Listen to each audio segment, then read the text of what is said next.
it was quite an institution in downtown Omaha. The Nebraska Clothing Company started in 1886, and it sat on the corner of 15th and Farnam for almost a century.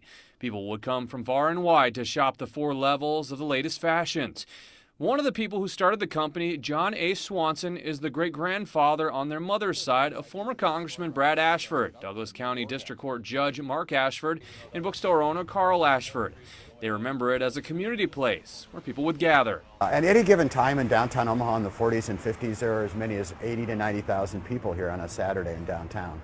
They remember the parades that would start out front, the attractions like Bozo the Wonder Dog. Anything to get business. And the displays that were works of art glowing on Farnam and 15th Streets. But for their grandfather, Otto Swanson, the store wasn't just about making a sale. Swanson helped start the National Conference of Christians and Jews and brought people back to Omaha who survived the Holocaust to start a new life. I think he sponsored a lot of folks into Omaha to work. A lot of them worked for the railroad, some for the stores, and became integral parts of the community. The building was torn down in the 1970s. The W. Dale Clark Library now sits on the property.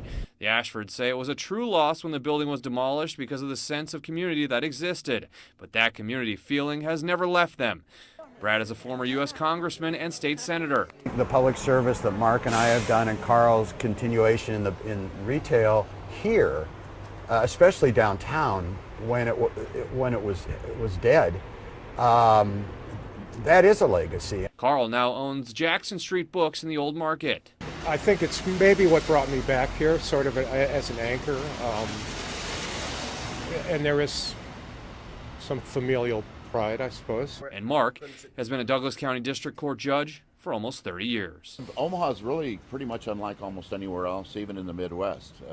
The community responsibility and the people that contribute to the city themselves when they're successful is unmatched.